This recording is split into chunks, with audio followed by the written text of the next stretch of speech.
How to put Do Not Disturb mode on WhatsApp. Hi everyone, welcome back to our channel. This is Rose and I will guide you to put Do Not Disturb mode on WhatsApp. Without further ado, let's get started.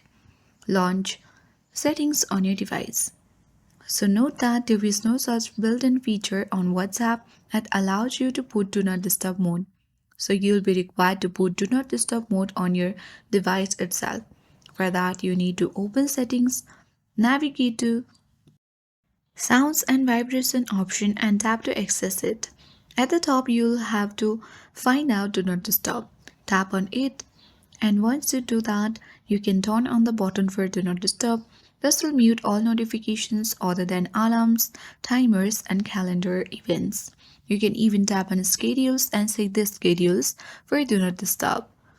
You can set the exceptions as well, and at the bottom you can turn on the button for a ring for repeated calls or silence media when Do Not Disturb is on. So that is how we put Do Not Disturb mode on overall device as well as WhatsApp. I hope this guide worked, and if you are new to our channel, hit the like button and subscribe. Thank you for watching, and I'll see you in the next video.